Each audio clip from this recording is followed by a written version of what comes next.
shoqatës kombëtare të gjyqtarëve, që në fakt reagon për çështjen e pagave, e interpretuar edhe kjo si një artific e gjetur nga kryeministri për të intimiduar gjyqtarët edhe ata gjykatës kushtetuese. Unë do të bëj interpretim. Do ta lexoj unë pas pak se është deklarate Ky lloj interpretimi kupton që presioni mbi ta është i madh. Dhe ata duhet vendosin për të mirën e Shqipërisë apo për të mirën e Ballukut. Do të jenë pro-amerikan, anti-amerikan. Në këtë situatë ndodhen anëtarët e gjykatës kushtetuese. Ka një gjë, çdo kush mund të bëjë interpretim ligjor, çdo kush mund të bëjë interpretim juridik, çdo kush mund të përdorë artific ligjore, siç ka bërë zgjedhjen e çojnë gjykatën në Venecia, por askush nuk i shmanget dot vendimarrjes dhe të drejtës që duhet të kenë në rastin konkret. I vetmi person që po përtrëmbet dhe po përpolitet përveç Ballukut është kryeministri Rama. Atij i intereson që vendimi të jetë pro zonjës Balluku, të jetë që zonja Balluku të hiqet pezullimi në mënyrë që nesër mos krijohet ai precedent i famshëm pra që kërkon Rama që mos largohet nga detyra e kryeministrit me një vendim gjykate.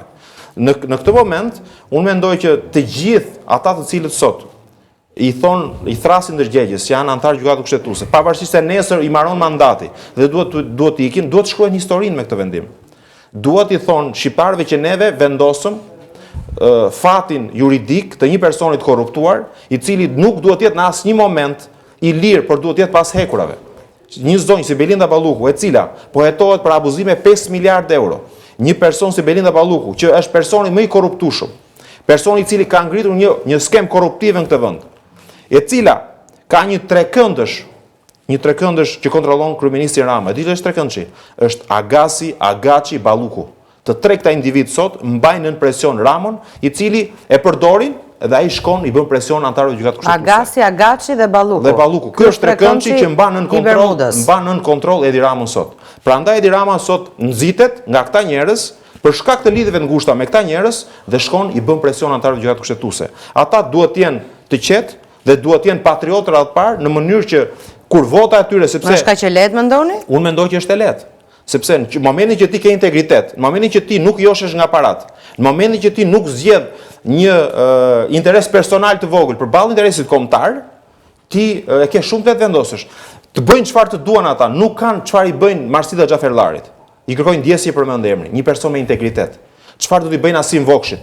Çfarë do t'i bëjnë Igli Toskës, të tre gjyqtar karriere, të tre njerëz, Ilir Toskës. Pra çfarë do t'i bëjnë këtyre njerëzve? Nuk intimidojnë dot, sepse janë njerëz vinë nga një karrierë e gjatë. Ndërkohë që pjesa tjetër janë noter, pra.